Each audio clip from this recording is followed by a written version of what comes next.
Para descontrair enquanto eu abro aqui o PDF. Peço pela vida de vocês, eu estou muito feliz de nós estarmos aqui mais uma vez. Tantos rostinhos queridos, pessoas que eu amo de verdade, são meus irmãos em Cristo, irmãos e irmãs de batalha. Nós estamos aqui, não num playground, mas num campo de batalha, não é? É assim que o pastor Juan nos ensina, e nós somos irmãos de batalha enquanto nós estamos aqui nessa terra. Meus amigos, nós estamos chegando no final do ano. Nós aprendemos muitas coisas durante esse ano, várias séries de mensagens, várias pregações, mas ainda é tempo de darmos mais um passo. Ainda é tempo de começarmos uma nova série de mensagens, um novo tema. Como vocês podem ver, nós vamos falar sobre Jesus, a nossa satisfação. Nós vamos aprender sobre Jesus e sobre a satisfação que nós encontramos apenas nele, só em Jesus. O mundo não consegue nos satisfazer. Tudo passa, tudo é efêmero, tudo é passageiro, mas o Senhor Jesus, ele é eterno. A palavra dele é eterna. O Senhor, ele existe antes dos séculos. Ele vai continuar existindo depois dos séculos. E a vontade dele é que eu e você moremos com ele no paraíso. Estejamos na glória com ele para sempre. Esse é o desejo do nosso Deus. E neste mês de novembro nós vamos falar sobre isso. E para isso eu quero convidar vocês a abrirem comigo em Eclesiastes, mais uma vez, Eclesiastes. Eu já deixei bem claro que eu gosto demais de Eclesiastes, toda vez eu falo dele. Eclesiastes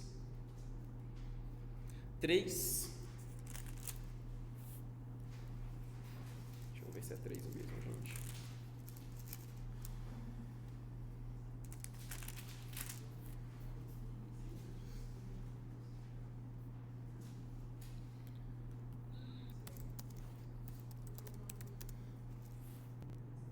No capítulo. Tá no telão, né? Eu tô passando vergonha. 3:9. Podemos ler? Que proveito o trabalhador tira de sua fadiga diária? Observo a tarefa que Deus deu aos seres humanos, para que dela se ocupem. Ele fez tudo apropriado ao seu tempo. Também colocou no coração do homem o desejo profundo pela eternidade. Contudo, o ser humano não consegue perceber completamente o que Deus realizou. Sendo assim, compreendi que não pode haver felicidade para o homem a não ser a de alegrar-se e fazer o bem durante toda a sua vida. E descobri também que a própria condição de comer, beber e desfrutar das recompensas pelo seu trabalho é um presente de Deus. Compreendi ainda que tudo o que Deus faz dura para sempre. Ao que Deus criou, nada se pode acrescentar. De igual modo, nada se pode subtrair. Esse é um método de Deus para fazer com que a humanidade o ame reverentemente. Assim, tudo o que há já havia existido. O que será já existiu antigamente. Deus pode renovar tudo o que já passou. Vamos orar mais uma vez? Senhor Jesus, obrigado, Pai, pela Tua palavra. Obrigado, Senhor, porque é uma palavra viva, é uma palavra eficaz, uma palavra que transforma as nossas vidas. Obrigado porque essa palavra vem do Senhor. Apesar de ser escrito por homens, foram homens inspirados pelo Teu Santo Espírito. Essa é a palavra do Senhor, porque o Senhor os inspirou para escrevê-la. Essa palavra se torna a palavra do Senhor, porque ao lermos ela e entendermos através do Espírito Santo, o Senhor fala aos nossos corações. Então, Deus, fale conosco mais uma vez nessa noite e que venhamos sair daqui satisfeitos com o Senhor, satisfeitos somente com o Senhor. Em nome de Jesus, amém. Eclesiastes, então, irmãos, é um livro de sabedoria que eu amo muito. Ele é um livro escrito por um rei muito rico e poderoso e que no final da sua vida passa a refletir sobre tudo o que aconteceu com ele. E aí ele vai descrevendo as felicidades e as infelicidades, o que foi bom, o que foi ruim, o que valeu a pena, o que não valeu. E nós podemos tirar muito proveito deste livro. Um rei que teve o melhor palácio, que teve muitas mulheres, tesouros infindáveis, mas que no final da vida ele vai dizer que tudo é vaidade. Tudo passa com o tempo, que nada faz sentido. É um tanto quanto pessimista, mas é a realidade. Tudo passa, nada é eterno. Aprendemos a produzir. Todos os dias nós aprendemos a produzir, a ser, a ter resultados. A gente conversou sobre isso na célula, sobre como que o mundo espera de nós resultados o tempo todo, você tem que ser o melhor, você tem que fazer tudo, mas Eclesiastes nos chama a refletir, nos chama a acalmar o nosso coração e perceber que tudo tem um tempo certo, que o Senhor fez tudo no seu tempo devido. O mundo insiste em nos fazer ter essa ideia de comprar, de ter, mas a palavra do Senhor nos diz o contrário. Então, quando nós falamos sobre satisfação, nós podemos observar que esse tema, ele não é só tratado em Eclesiastes, ele é um tema tratado em toda a Escritura. No início, no meio e no final da Bíblia você vai encontrar textos falando sobre satisfação. E eu vou pedir a vocês que permaneçam com a Bíblia aberta, porque nós vamos passar por vários textos, e estes textos vão nos falar sobre satisfação, não vai ser apenas Eclesiastes. Então, meus irmãos, eu vou pedir a vocês que abram comigo em Gênesis 3:8. Gênesis 3:8.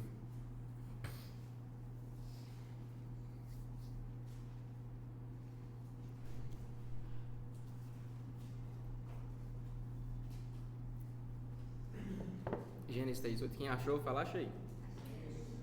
Todo mundo achou. Quando o homem desprezou a plena satisfação. Não é esse o título que está na Bíblia de vocês, mas esse é o primeiro ponto. Quando o homem desprezou a plena satisfação. Tayane, você lê pra gente? Gênesis 3:8. Quando o homem e a sua mulher ouviram o som do Senhor Deus, que caminhava pelo jardim no vento do dia, esconderam-se da presença do Senhor Deus entre as árvores do jardim. Exatamente. Meus amigos, nossa jornada então ela começa do início, do Gênesis, ali no jardim do Éden. Ali Adão ele desfrutava de plena satisfação com Deus. Ele foi criado pelo Senhor e o próprio Senhor ia ter com ele todos os dias. O Senhor tinha um momento de comunhão, um momento de relacionamento entre pai e filho, entre o Criador e entre a sua criatura. Todos os dias ele conversava com Deus e Deus conversava com ele. A palavra diz que Deus ele criava os animais, mas o homem dava o nome para os animais, ele nomeava. Deus ele criava cada planta, cada flor, toda a flora do jardim, mas era o homem que era o zelador, ele que cuidava de toda a natureza. E de forma semelhante, quando Deus cria a primeira mulher, então este primeiro casal tinha um momento com Deus. Eles sempre tinham um momento de relacionamento com o próprio Senhor. E os dois glorificavam a Deus e eles desfrutavam desse relacionamento. Eles cuidavam da criação enquanto Deus governava tudo. Isso é lindo. Entretanto, somente a companhia um do outro não foi suficiente. Você sabe exatamente o que acontece depois. Você já leu a Bíblia toda este ano, eu tenho certeza disso. E nós sabemos que o homem e a mulher eles decidem desobedecer ao Senhor. E ali naquele momento de desobediência, eles abriram mão da satisfação em Deus. Talvez em um ato de se deixar enganar. Eles não foram enganados, eles se deixaram enganar pela serpente. E ali eles desprezaram a satisfação em Deus. Eles queriam outra satisfação. Qual outra satisfação, você pode me perguntar? A de serem como Deus.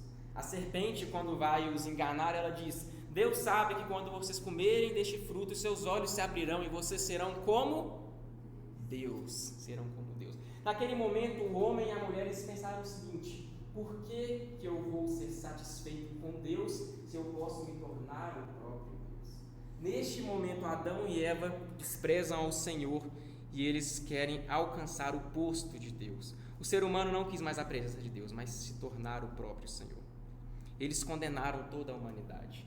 A serpente, a semente da desobediência plantada no coração deles, frutifica até hoje. Até hoje nós nascemos pecadores. Até hoje todo que nasce carece da graça de Deus. Isso é fruto de Adão e Eva. Nós precisamos, irmãos, aprender com o exemplo deles. Um exemplo de não dar ouvido às tentações. Tentações que tentam nos enganar. Todos os dias as mais diversas tentações vão bater na porta do meu coração e do seu coração. E nós precisamos ter talvez humildade para pedir ajuda ao Senhor, para reconhecer: Pai, eu sozinho eu não consigo, me ajuda. Sabe, é quebrar o orgulho do nosso coração e perceber que somente Deus vai conseguir nos ajudar. Se nós tentarmos resistir pela força do nosso braço, nós vamos perder, porque eles perderam. E nós não podemos ser assim. Quando nós somos tentados no trabalho, quando nós somos tentados na faculdade, somos tentados no nosso namoro, nos relacionamentos, tentados através mesmo de amizades queridas que nós temos. Em todo tempo nós vamos ser tentados, porém nós devemos não apenas saber que estamos sendo tentados, mas nos lembrar da história de Adão e Eva, que foram tentados e nem tentaram resistir, eles simplesmente se deixaram ir. Se deixaram ir pelo ouvir, se deixaram ir pela visão talvez de um futuro, de algo glorioso, de querer ser mais do que eram. Entendem o que eu estou dizendo? Nós não podemos ser assim. Nossa satisfação tem que estar no Senhor. Ele é o nosso Pai, Ele é o nosso Senhor, nosso Criador, Ele é Deus. E nele nós devemos buscar sempre a satisfação, não querer ser mais do que nós somos. Deus nos chama, meus amigos, a sermos satisfeitos nele. Quando nós somos tentados no trabalho, nós devemos nos lembrar de Jesus, que assim como Adão foi tentado 40 dias no deserto, mas em tudo ele não pecou. Quando nós somos tentados talvez na faculdade, nós vamos nos lembrar das palavras de Paulo, quando ele diz em Romanos 12:2, em que nós, ao nos dizer que devemos nos transformar pela renovação das nossas mentes. Quando nós somos tentados no nosso relacionamento, no namoro, nas amizades, devemos ter fresco na memória a passagem de 1 Coríntios 10, quando ela diz que Deus é fiel e não permitirá que sejamos tentados além do que podemos suportar. Pelo contrário, juntamente com a tentação, proverá um livramento para que possamos suportá-lo. Devemos entender que tudo o que o mundo nos oferece, tentações da carne, prazeres, tudo isso é passageiro. Tudo isso vem e vai, é vento, vem e vai. Existe um estudo que fala que quando nós temos um ímpeto de fazer algo assim, do nada na nossa mente, é algo que dura 5 minutos. Sabe quando você está no seu trabalho, você termina de almoçar e fala, vou comprar um chocolate. Se você resistir 5 minutos, passa à vontade. E as tentações são assim. Só que, ao contrário do chocolate, as nossas tentações, nós somos livres dela por causa do poder do Senhor. É a Ele que nós clamamos, é a Ele que nós oramos, e no momento da tentação nós olhamos para Ele, nós elevamos os nossos olhos ao Senhor, e então Ele provê o livramento, igual a passagem nos diz. Irmãos, isso não quer dizer que não podemos ou não devemos buscar ter uma vida boa, de paz, mas não é isso que o texto condena. Mas a condenação é que a palavra... Calma, me perdi aqui, gente. A condenação que a palavra faz é aqueles que buscam nas coisas do mundo uma satisfação a si. Agora saiu bonito. Todo momento em que nós buscamos em coisas dessa terra uma satisfação, nós estamos tirando a satisfação que deveria termos somente no Senhor, somente nele. E aí nós colocamos coisas, objetos e pessoas no lugar, e por causa disso as coisas começam a dar errado. Irmãos, o catecismo puritano, quando ele foi compilado pelo príncipe dos pregadores, Charles Spurgeon, na primeira pergunta e na primeira resposta ele vai dizer qual que é o fim último do homem. E o fim principal do homem é glorificar a Deus, deleitar-se nele para sempre. Quando nós desprezamos a satisfação em Deus, não buscamos nele o sentido para as nossas vidas, nós estamos dizendo ao Senhor que Ele é apenas mais um, que Ele é mais uma satisfação no nosso dia a dia, mas que Ele não é a satisfação principal. Entendem o que eu digo? Adão e Eva desprezaram o Senhor e nós não devemos fazer o mesmo. Não devemos fazer o mesmo. O fim do principal do homem é glorificar a Deus. Como que nós vamos aprender a glorificar a Deus? Através da palavra. Quando nós lemos a palavra, nós entendemos o que é glorificar a Deus, o que é deleitar-se nele para sempre. Deleitar-se é algo que está além do prazer. É algo que você tem uma via de mão dupla. Você se entrega pelo Senhor porque Ele se entregou para você. Você tem nele o seu prazer porque Deus teve prazer ao saciar a sua ira sobre Cristo. E nisso Ele nos comprou como seus escravos. Olha que lindo, gente. É isso que o Senhor tem para nós. Irmãos, não sejamos como Adão e Eva. Não vamos desprezar ao Senhor. Não vamos tentar chegar ao nível de Deus. Não vamos nos tornar nossos próprios deuses. Mas que nós saibamos que Ele é a fonte da nossa satisfação. Que Ele já foi satisfeito na cruz. A ira de Deus foi satisfeita na cruz. Em segundo lugar, quando o homem buscou satisfação no próprio homem. 1 Samuel 8:7. Vamos abrir?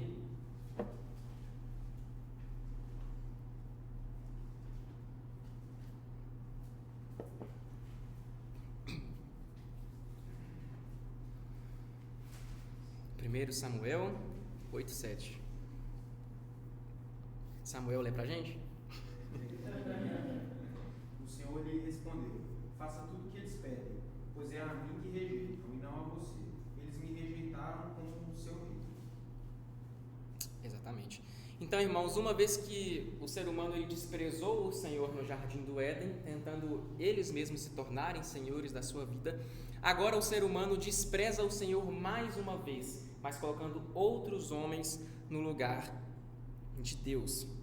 O povo, ele havia recebido a lei de Deus, eles tinham a lei de Moisés, eles eram governados por essa lei que nós chamamos de lei mosaica, que se fazia cumprir através da vida dos juízes, dos magistrados, dos sacerdotes, mas o povo observava as nações vizinhas.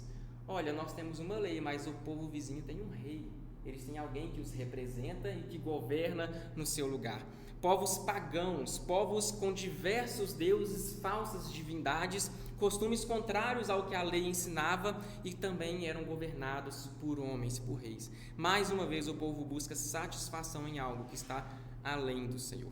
O povo que contém a lei de Deus busca a lei dos homens. O povo que era governado por juízes escolhidos pelo Senhor, da linhagem de Arão, agora eles buscam ser governados por reis escolhidos por eles próprios. O resultado todos nós conhecemos. Deus permite que o povo escolha o seu rei, que eleja o seu rei, mas o reino ele é dividido entre o reino do norte e entre o reino do sul, e diversos reis vieram e foram, a maioria mal, alguns bons, e o povo realmente pagou por essa escolha. E onde que eu quero chegar com isso? Eles tiraram a satisfação deles em Deus e tentaram colocar no seu próximo. Tentaram colocar em outras pessoas, em seres humanos. Meus amigos, quem que nós temos priorizado? Quem que nós temos priorizado durante o nosso dia a dia? Será que durante a nossa caminhada cristã nós temos tido o devido cuidado de buscar em Deus essa satisfação? Ou temos colocado pessoas no lugar do Senhor? Sabe, seu namorado, sua namorada, seu cônjuge, pai, mãe, figuras políticas, figuras de internet, de Instagram, quem nós temos colocado no lugar de Deus? Os seres humanos aqui, na época dos reis, eles escolheram um rei ao invés do Senhor. Eles já tinham um rei, o Senhor Deus era o rei deles, e eles tinham a sua lei, mas eles escolheram desprezar aquilo mais uma vez, eles desprezaram ao Senhor. Nós devemos nos lembrar, irmãos, que nós já temos um rei na nossa vida, já temos um governante no nosso meio, que é o Senhor Jesus Cristo. Nele nós temos a satisfação. Sempre que tentamos eleger em nossos corações reis e majestades que não são a única não são unicamente e exclusivamente o nosso Deus, nós acabamos, na verdade, por erigir ídolos, altares idólatras no nosso coração, e assim nós fazemos igual o povo fez naquela época. O texto de Eclesiastes, ele volta à nossa memória, ele se torna profundo e verdadeiro quando ele diz que Deus colocou no coração do homem o desejo profundo pela eternidade. Contudo, o ser humano não consegue perceber completamente o que Deus realizou, e essa é uma grande verdade. Deus colocou em nossos corações o desejo pela eternidade. Entretanto, nós sabemos que a eternidade ela só pode ser obtida através de uma pessoa, através de Jesus Cristo, aquele que morreu por mim e por você, e Ele nos garante isso, nos garante uma eternidade ao seu lado. Não são pessoas aleatórias que vêm, morrem, mas foi o Senhor Jesus que morreu, mas ressuscitou ao terceiro dia. Eu sou o caminho, a verdade e a vida. Ninguém vem ao Pai senão por mim, é o que diz o Senhor Jesus. A eternidade ela foi posta por Deus. Deus colocou a eternidade. Ele colocou essa eternidade no coração do homem. Só que o alcançar dessa eternidade só é realizado através do Espírito, através do seu Filho Jesus Cristo. Tudo isso mediante a consolação do Espírito Santo. É algo que toda a Trindade está envolvida. Deus nos garante a salvação através de quê? Através de Cristo e seu sacrifício. E como que nós temos certeza disso? Porque todos os dias o Espírito Santo nos consola em todos os momentos. E nisso nós temos certeza que Ele está nos levando, nos conduzindo como um rebanho mesmo ao céu, ao aprisco celestial, onde nós vamos morar para sempre com o Senhor. É algo lindo. Parte de Deus, é feito através de Deus, e nós somos auxiliados pelo próprio Deus. Em todo o momento o Senhor está conosco. Nele nós somos satisfeitos. Nós somos satisfeitos em Deus, perdão de pecados. Nós somos satisfeitos em Deus porque Ele nos garante vida eterna junto com Ele. Nós somos satisfeitos em Deus porque Ele nos dá consolo, Ele nos dá alívio mediante as mais terríveis desgraças que venham acontecer na nossa vida. Então, diante de tudo isso, como que nós podemos agir como os israelitas? Procurar colocar pessoas no lugar de Deus. Irmãos, vamos nos lembrar que Deus é a nossa satisfação. Ele é o nosso Senhor. Não vamos cair em vãs enganações, em palavras bajuladoras. O caminho é só um. Só um é digno de ser chamado Rei em nossas vidas. Jesus Cristo. Ele é o bom pastor. Em terceiro lugar, quando Deus nos garantiu a verdadeira satisfação. João 4, 13 e 14. João 4, 13 e 14.